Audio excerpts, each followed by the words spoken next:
John already there? Lord is first.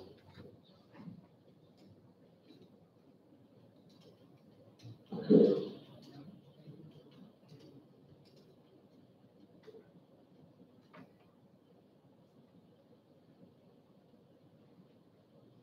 I'm surprised why I can't hear you on your side.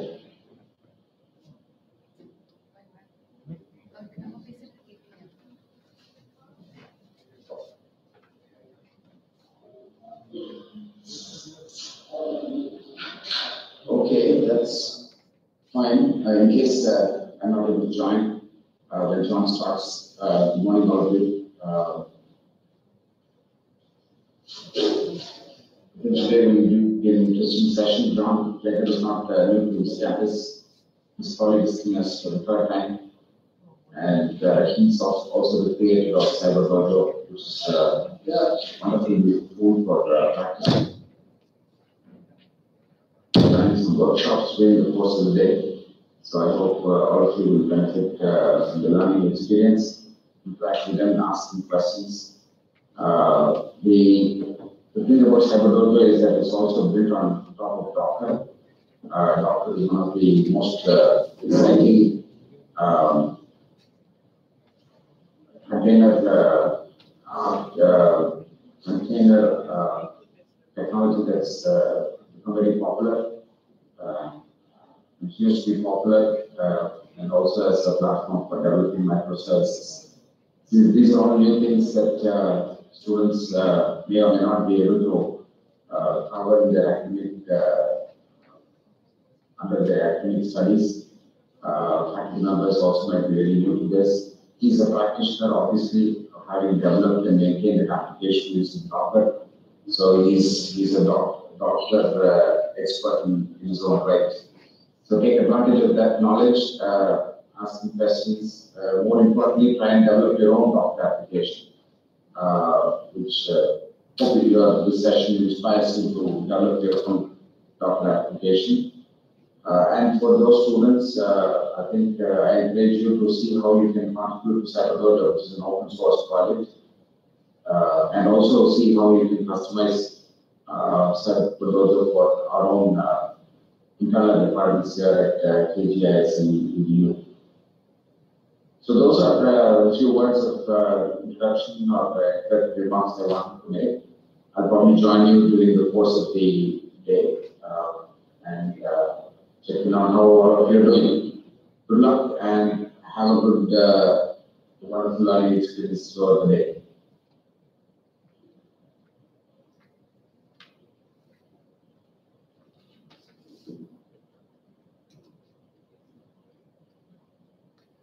So that's it from here. Send me a list of all the participants, names of the participants, whenever you get a chance the next 1 hour or so. Thank you. Bye-bye.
Green, the blue color.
Ashok sir couldn't be here, Right. so he wanted to have a quick talk with you. Okay. Can I call him and Of course. Yeah. Yeah.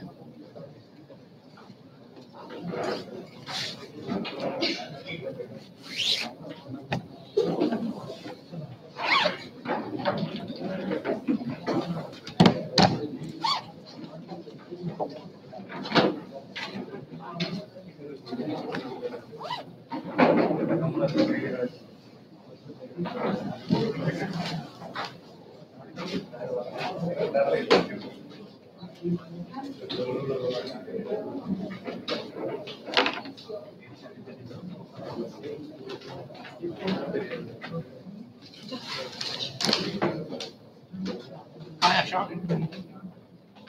I'm good, thanks. Yeah, I've had a nice breakfast.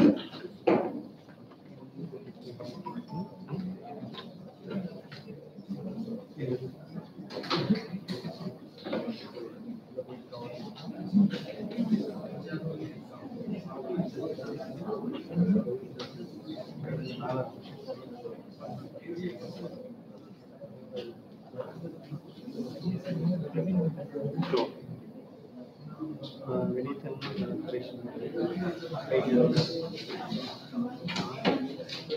Yes, of course. I wouldn't say that. I wouldn't say that.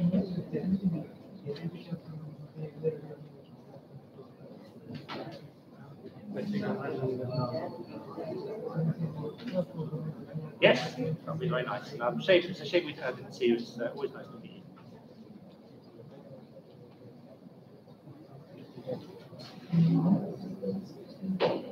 Great. Okay, thanks. All the best.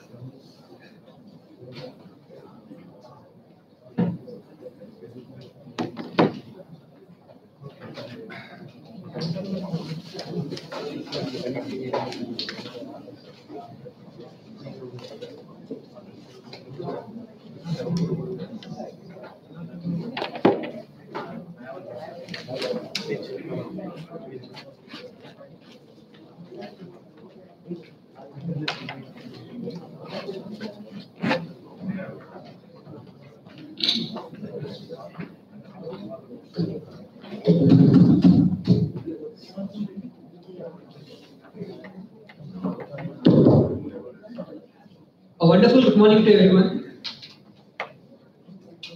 I take immense pleasure to welcome Mr. John Jagger. He's from UK and he'll be with us throughout this day.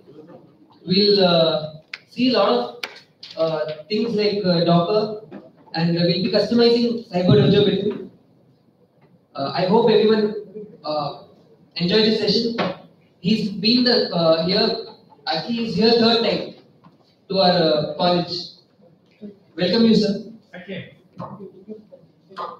I hand over the session to sir. Okay, thank you. We're just waiting to get the display up.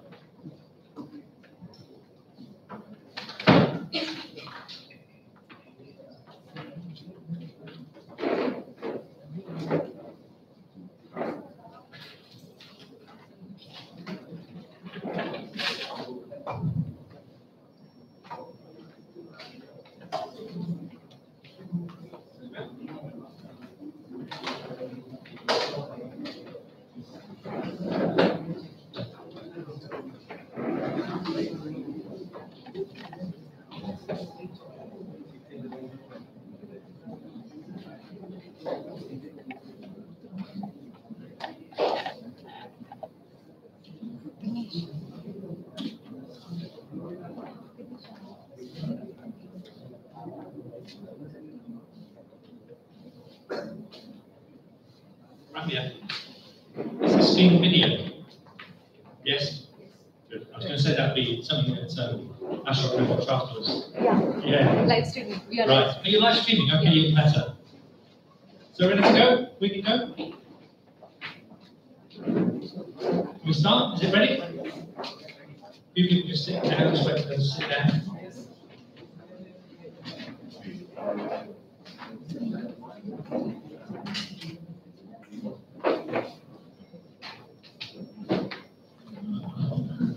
See a few people ready to do some Cybergojo. That's cool. You might recognise some people on the picture at the front there as well. That was from last year. Okay, so let's make a start. First of all, thank you for inviting me. It's the third time I've been here, and it's always thoroughly enjoyable to visit. We're going to start with just a short talk on systems thinking.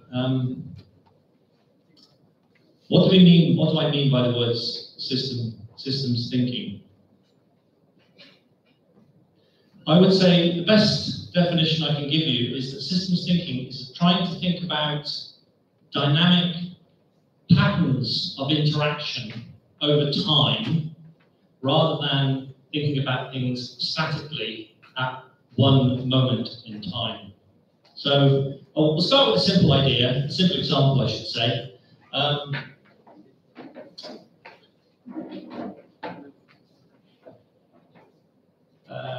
Yes, I know a good example we can start with. Have we got anything metal in the room? Anything metal in the room? Yeah, this laptop's made of aluminium partly. Yeah, this is aluminium.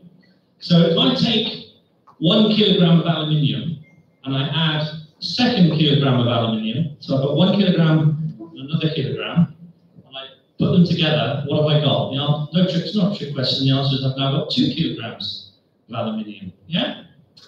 Okay, so we try, that's kind of what you imagine, because 1 plus 1 equals 2, right? So we try it again. 2 kilograms of plutonium here, of aluminium here, 2 kilograms of aluminium here, I add them together, what have I got? Hey! Now I try again, 4 kilograms of aluminium, another 4 kilograms of aluminium, what have I got? 8 kilograms. Okay. Now I'm going to try it with uranium. Okay, I've got 1 kilogram of uranium, and I have another 1 kilogram of uranium, and I add them together, and what have I got? 2. Try again. 2 kilograms of uranium plus 2 kilograms of uranium, add them together, what have I got? 4. Now I go 4 kilograms of uranium plus 4 kilograms of uranium, I add them together, what have I got? No. No, now you don't get 8 kilograms. What do you get? An explosion. An atomic explosion. Yeah? Sometimes things aren't as simple as they might appear. Sometimes 1 plus 1 does not equal 2. Why not? Why was it the case that 2 plus 2 was 4 for uranium? Suddenly, 4 plus 4, something different happens. The answer is because of the dynamic interaction. Yeah? It's not the addition of one thing to another thing, it's the interaction. And the more things you have, the more interactions you have, it grows exponentially. Yeah? And for that particular, very rare metal, you get an atomic explosion. Yeah?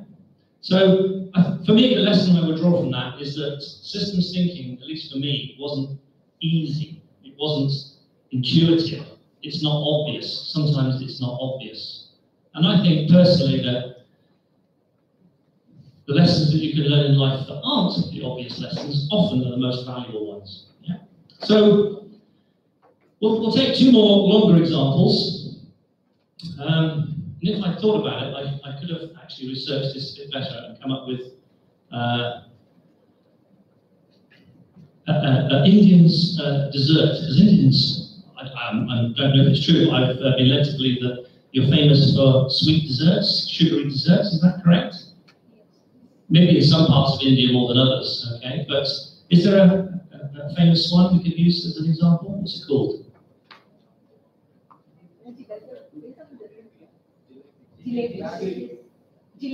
Jalebi? Yeah? Okay. So, let's supposing, I'm going to struggle to say that. Do we have one that's an easier name?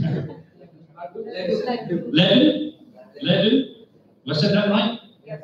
Okay, so I eat some ledu because I love it, okay, let's say. What happens to the amount of blood sugar in my blood, the amount of glucose, which is the fancy word for sugar, in my blood when I eat something sugary? Again, it's not a trick question. It goes up. If you eat sugary food, then you've got more sugar in your blood. Now, what happens if that continued to happen and there was no mechanism to control it, and it just kept going up and up and up and up, more and more and more and more sugar inside my body? What would happen to me? You die pretty quickly, okay? And that's essentially one of the problems you have with certain types of diabetes, which is becoming more and more common these days, yes? So that doesn't happen in a healthy mammalian body. It's not just humans, it's all mammals. Why doesn't it happen? The answer is because each one of us is the result of an unbroken chain of successful living for 3.5 billion years. We are the result, each of us are the result, thank you,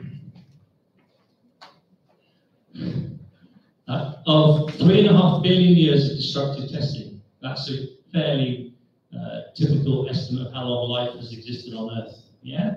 If you think about it, it's quite amazing that 3.5 billion years of ancestors from you going all the way back. Every single one of them survived. Your parents survived, their parents survived, their parents survived, their parents survived, all the way back, and back and back and back and back and back 3.5 billion years. Amazing if you think about it. Okay? So, yes, nature and evolution have made sure that it doesn't happen, because if things went wrong, we wouldn't be here. So there's a mechanism in the body, yeah, and you may or may not know it, depending on whether you've done study biology. It's related to insulin. There's a part of your body that detects the increase in sugar when you've eaten the ledu, is it? Did I say it right, ledu? Ledu, thank you, ledu. And when you have an increase of sugar in your body, the certain part of your, I think it's the pancreas in your body, starts to secrete some insulin into your body, and a different part of your body, the liver and muscles, detect the increase in insulin, and that's their trigger to start grabbing the glucose and putting it in a stored form called glycogen. And that taking of the glucose and putting it in a stored form has the natural required effect of reducing the amount of glucose in glucose form in your blood. And so the amount of glucose doesn't keep going up and up and up and up unchecked. It will start to come down, which is good, right? Yeah, except What happens if it keeps going down and down and down and down and down and down and down and down? Again, unchecked, uncontrolled.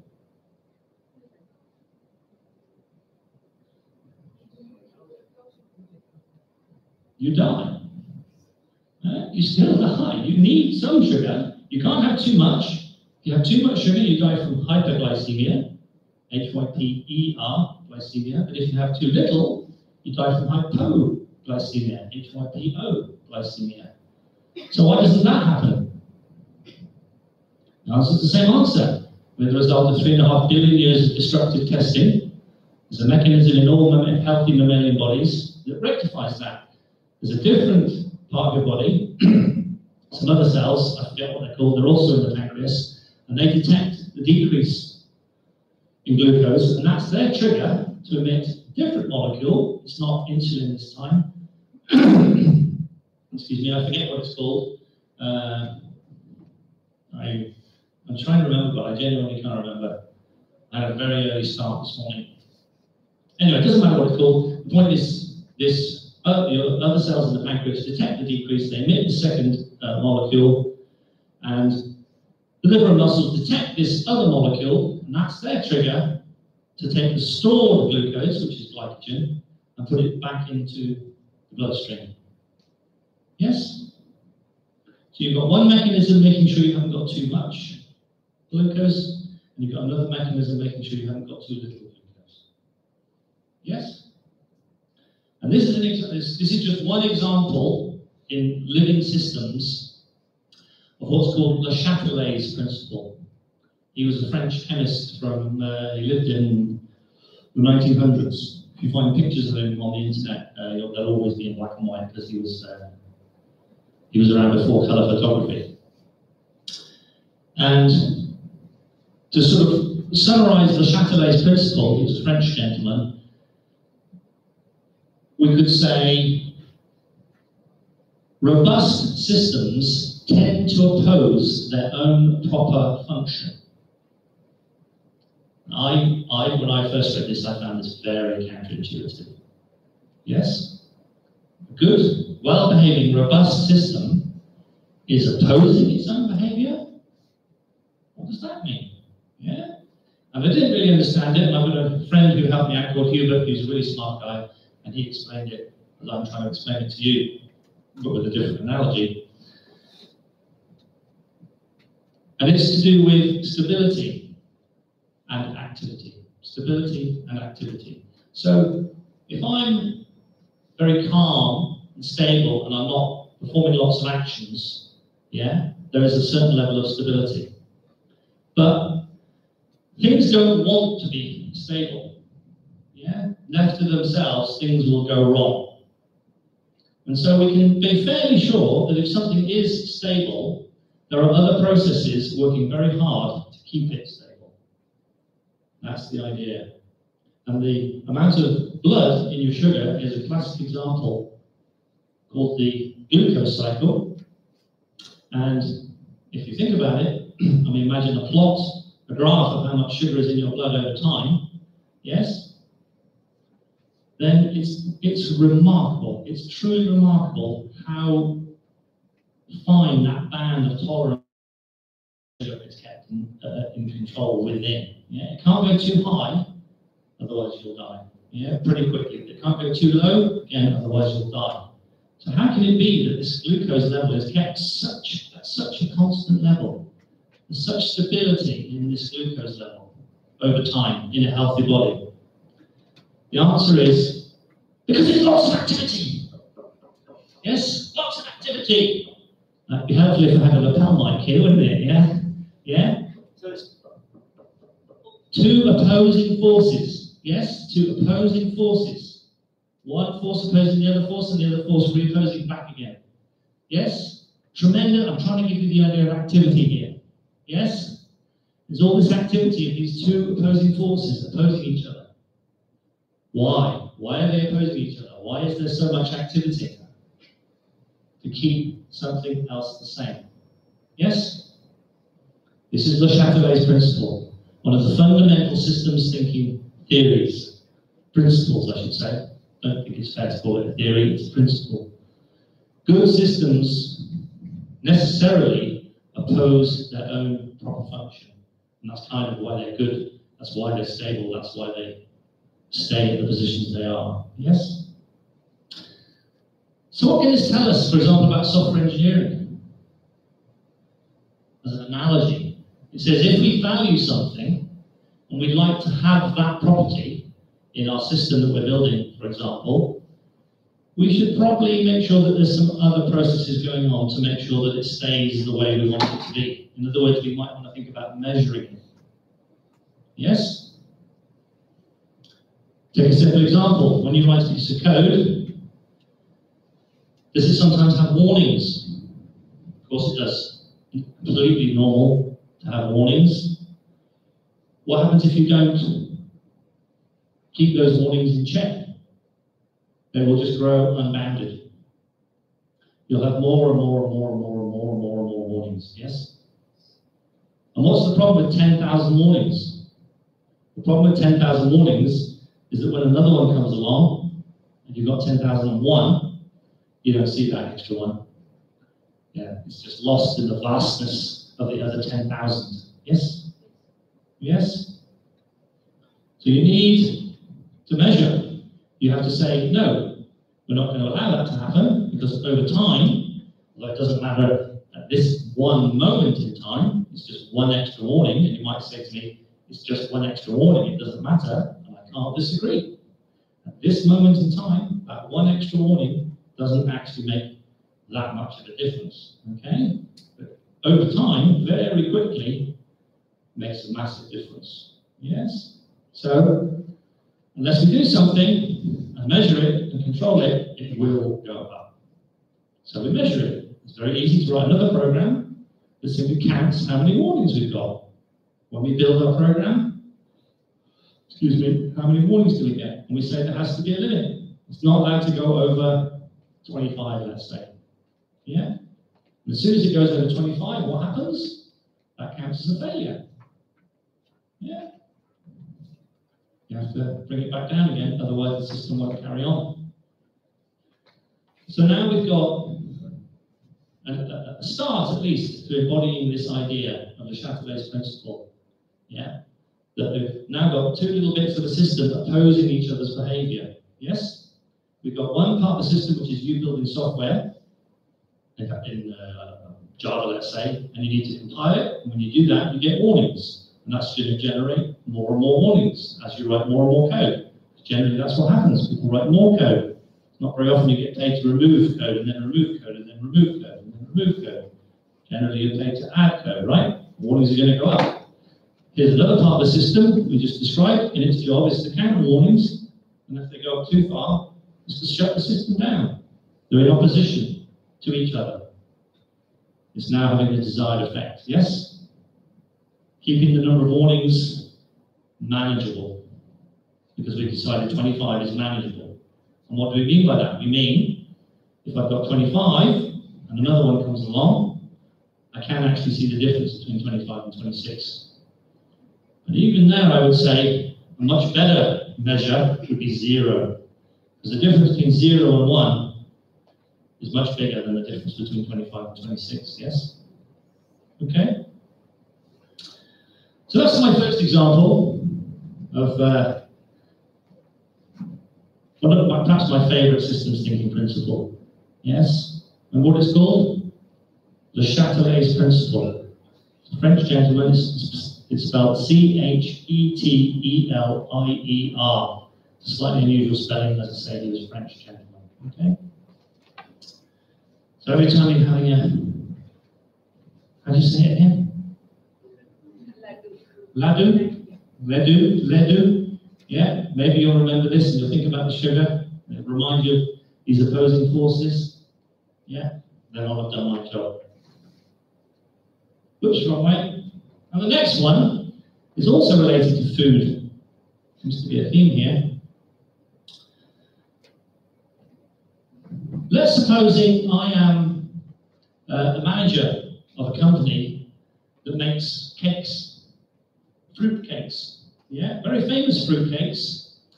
We're a big company. We're really, really successful. We've got factories all over the world making our famous fruitcake. It's called a Dundee fruitcake. Dundee is a town in the UK, let's imagine.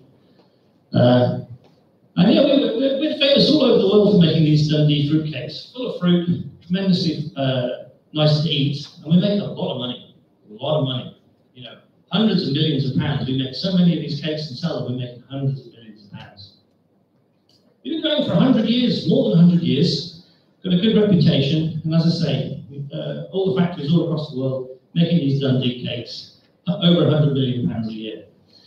Okay, that's set the scene, and now I've got a middle manager, because I'm the top boss, obviously. Yeah, I'm a middle manager, and I've got a middle manager called Ramya, and Ramya comes to me and she says, "John, I've had this great idea. I've looked at the ingredients that we make for a typical cake, a typical Dundee cake, yeah? And we do use pretty good ingredients, they're pretty expensive. So I was thinking, maybe we could just cut down on the ingredients very slightly. So I was looking at the cherries, for example. And she's smart, she's a very smart lady, and she says, I've done some studies, and the average number of cherries in each Dundee cake is 6. 6. She proposes that we reduce it to 5, from 6 cherries per cake, just to 5 cherries per cake. That's all, just 6 to 5. Now, it doesn't sound much, but remember, we're a very successful company. Yeah? Factories all over the world, £100 million a year. How many cherries do we buy in a year? A lot. A lot of cherries, okay? So if we reduce the number of cherries from 6 to 5, it's going to save us £75,000 a year.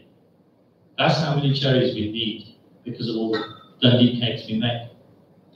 Seems like it might be a good idea, this, okay? However, I'm the big boss, and I understand that our cakes sell well and are famous because of the quality of the cakes. Yeah? They sell because they are really tasty cakes. You want to eat them, you want to buy them. People buy them and buy them and buy them again, okay? So I say, well, hang on, this is all well and good saving £75,000, but if it actually if it alters the taste of the cake, and it really doesn't taste as nice as it did before, and people can taste the difference, they might start buying less cakes. It's possible, right?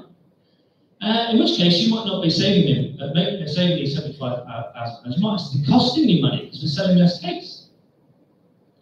But she's dead smart, okay? She says, no, I've thought of that. I've had batches of the cake mix made up with 6 cherries, that's the current recipe, and I've had another batch of the cake mix made up with 5 cherries, on average, and then we've made cakes from the first batch and the second batch, and then we've done a proper scientific test with no tricks, a proper scientific test, which is called a double-blind taste test. So in a double-blind taste test, the people eating the cake don't know whether they're eating the 6 cherry or the 5 cherry version, okay? And the people doing the experiment also don't know yet whether they're eating the 5 cake version or the 6 cherry version or the 6 cherry version or the 5 cherry version. So there's no way to cheat. If there is a difference in the taste, it will get found out. Okay? She's done this test already, and she's absolutely proved that you can't taste the difference. You just can't. It's not possible. It's such a small difference, you cannot taste the difference. No tricks, proper scientific test. So the question is, should we take the cherry out and save £75,000? She gets half of it and I get the other half of it. What do you think? What would you do? Who would take the money? Hands up, who would take the money? Come on. £75,000. There's no trick, I genuinely mean it. I'm not going to say, oh no, I was tricking you. You cannot taste the difference. You genuinely cannot taste the difference. 6 cherries, 5 cherries, the people buying the cakes will not be able to taste the difference. It's not going to affect the number of sales. We are going to save £75,000. We are going to save you £75,000 if we do it. So who wants half of £75,000? Yeah? I mean, it seems like why would you not do it? Why would you not do it? Right? Well, I'm the big boss. Yeah? And I know something that Ramya doesn't know. What do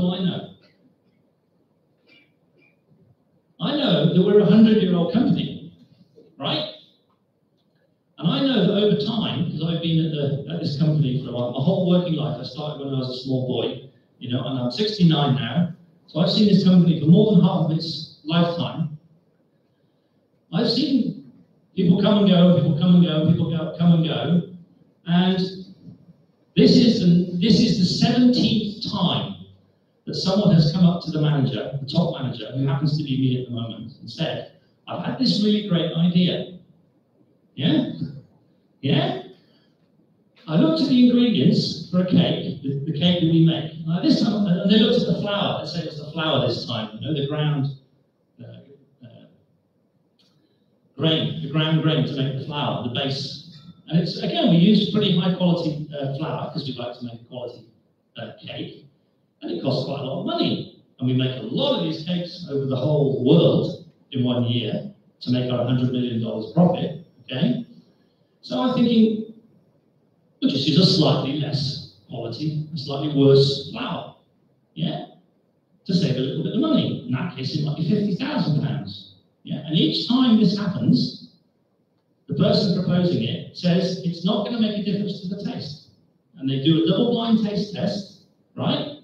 This time with a batch of the cake mix made up with the current high-quality flour, and another time with a batch made up with the slightly worse flour when it's cheaper, so we save money, right? Every single time you do that taste, at that moment in time, you cannot tell the difference. And you absolutely cannot. There's no tricks. At that moment in time, you cannot tell the difference. Okay? But, as I said, this has happened 17 times that I know about in the past, right? So if we imagine the very first recipe, in 1900, when we first started as a company, and we think about that recipe, yes? And we make up a batch of cakes from that recipe, and now we make up a batch of cakes from the current recipe, do you think we'd be able to taste the difference now? Yeah. You wouldn't need a taste test. You could smell the difference, right? And the obvious danger is that if you keep doing this, you're going to get the same situation, but in the future, okay? Because it was such a good cake at the beginning that even though we've made 17 small attempts to save money and make it worse, it's still pretty good. People are still buying it, and we're still in profit. We're still a company, okay? But if we move forward 100 years, another 100 years, and we keep doing what we've done in the past, right? 17 more changes, each time reducing the quality of some ingredients slightly, yeah? Each time, one individual taste test can't tell the difference, yeah? What's going to happen in 100 years? We're going to end up with a Dundee cake that no one wants to buy, right? And we'll get out of business. So, this is kind of like the uranium example again, yes? 1 + 1 doesn't always equal 2. You do the same thing over and over and over and over again, it can have unintended consequences. I personally, as I said, didn't find this an intuitive way of thinking, and I don't think it is naturally an intuitive way of thinking for all but perhaps the brightest of people, because, to be honest, for most of human evolution, we didn't live and exist as individuals for more than about 30 years. We didn't have to evolve being able to be good at thinking about what happens over 50 years time span. We didn't live, no one lived 50 years, right? Yeah, so it's not a natural, I would say, it's not a natural, intuitive understanding. It's something you have to learn. It's something you have to learn. But it is a very, very powerful lesson. And it works both ways, is the good news, because we just did an example there of what's called the decomposition fallacy. Decomposition. What does that mean? It means we reduce each time very slightly. Yes? And over time, that would have a really significant effect. Really significant effect, which would be bad in that case. But it can also work in the positive sense, in which case you might read about it if you want to read about it on the internet. in which case it'd be called composition rather than decomposition. Okay? So to end on a positive note, we could say, what happens if you increase the quality of the software you're writing very slightly? Yes? You do something that increases it very slightly, very, very slightly. You just see, just a spacing, some small thing like the spacing is not quite aligned. You just fix that one tiny thing. Does that make a difference? No. Not in the grand scheme of things, doesn't make a difference. Okay? But don't be fooled. If all of you did that over 5 years and other individual small differences, which individually didn't make a difference, what would be the effect? Very quickly, massive difference. Yeah? So, partly about discipline. Hopefully this knowledge about the effects of things over time, being non-linear, okay, will encourage you to make those small changes to increase the quality, even if they're very, very small, because collectively they add up really, really quickly. Okay? So those are the 2 examples of 2 principles of systems theory that I had in my mind before I was turning up here today.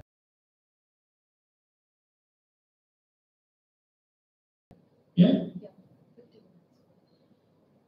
So is there questions, or should we stop there? What do you want to do? Sir, do you have any questions?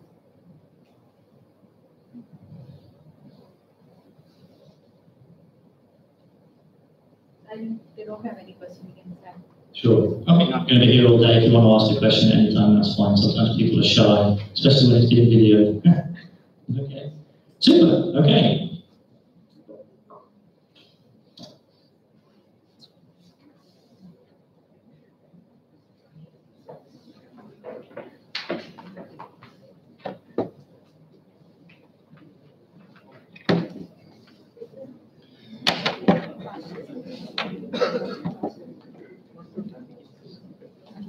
I get a bottle of water, please.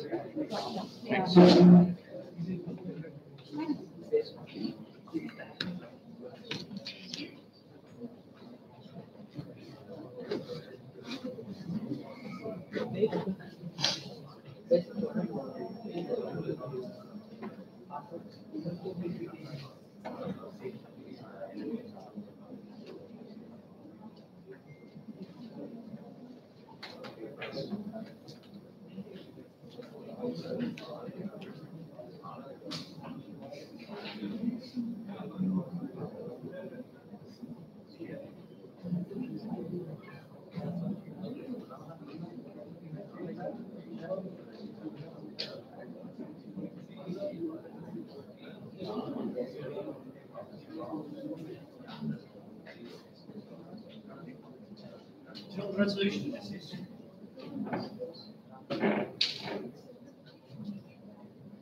Can we get better resolution, or is this it? It looks like VGA. Is it VGA? VGA. That's all right. If it is, it is.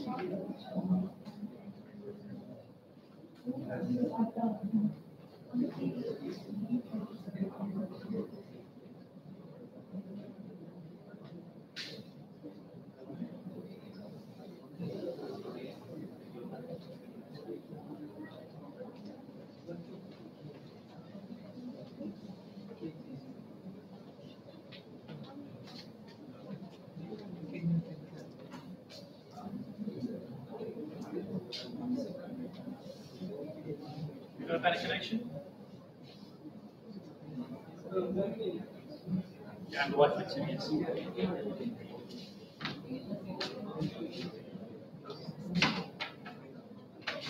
What's the Wi-Fi?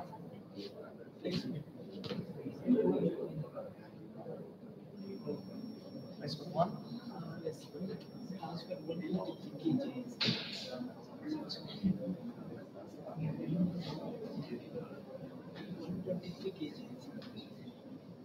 Lowercase?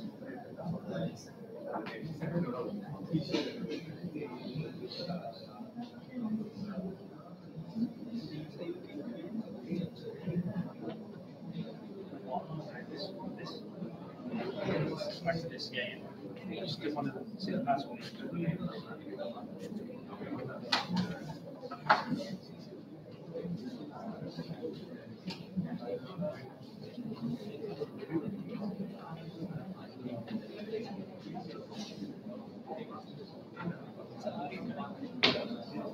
what?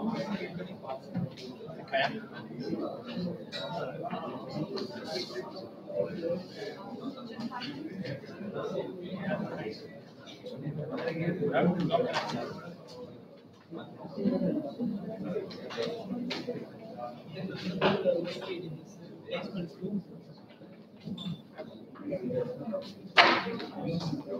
Not that. It's connected, isn't it? Placement 2.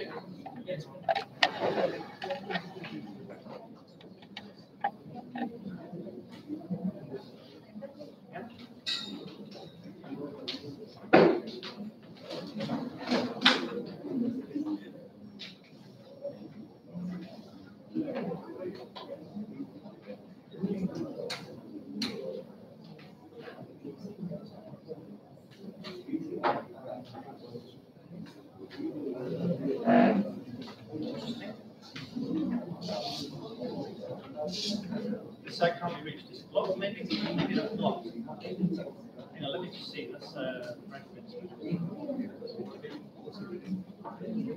yes, I think it's just blocked that side.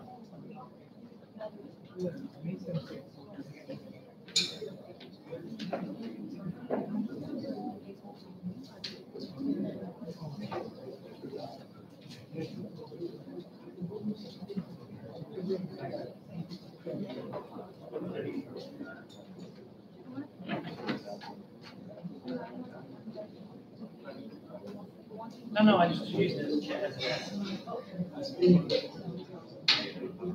No, I got to a different site, so I was just checking the internet. Yeah.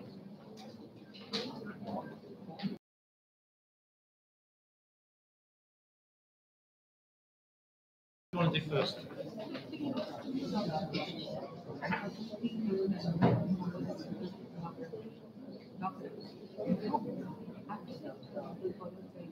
What machines are now?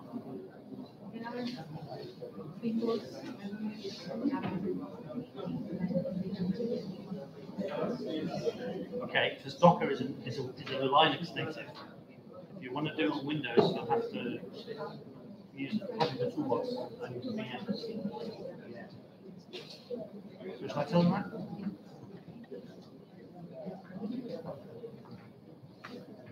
The first thing we're going to do is just build a very simple Docker application. Docker is a Linux technology, it's based on Linux, okay? So who's got a non-Linux laptop? Who's got a Windows laptop? Okay, so if you have a Windows laptop, what version of Windows have you got? 10? It needs to be a fairly modern version, otherwise it's not going to work, okay? And if you have Windows, you need to install Docker. Yeah, so you might want to start doing that. You might have it already installed if you've used it before, but if you haven't installed Docker on your Windows laptop, you will need to install Docker. Yeah, so it's quite easy. It's quite easy. You just Google for Docker, and then you'll find the site to install Docker. And if I remember correctly, the site knows that you're on a Windows laptop, and it'll suggest you install the Windows version. Yeah.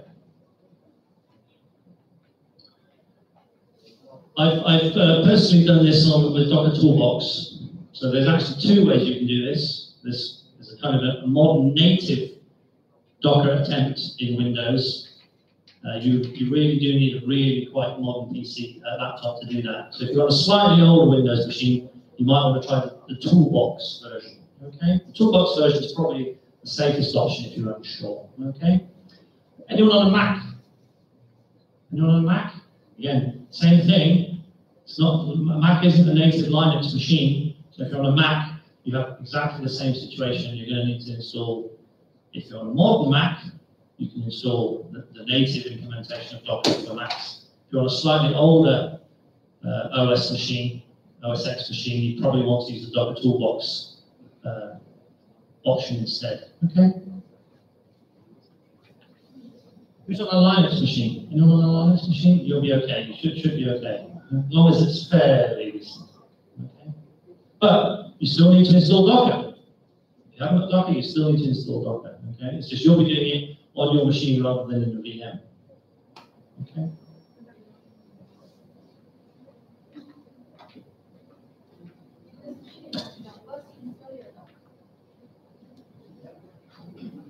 And the other thing you're going to need is Git.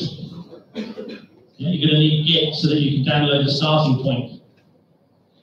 It may take a little while to install each of the parts you need to do this.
So if you want to install Docker, you do that from the Docker store. To do that, you actually just need a username. You're going to have to register in the Docker hub. You don't have to do anything, but you do need to register so that you can log in. Only once you've logged in will you be able to actually download it. Okay? So you need to set yourself up a little account in Docker store. So from somewhere here, there'll be a way of you can expand your box to the right.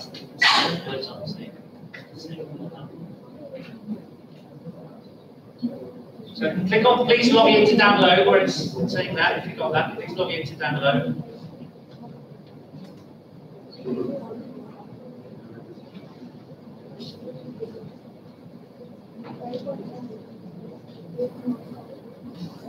And if you haven't got an account, you need to click create account, that's it.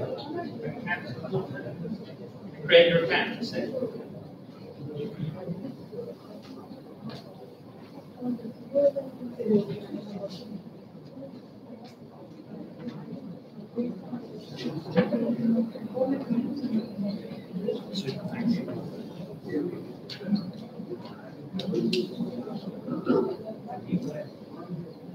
On or off? On. And then off. Leave it off for now.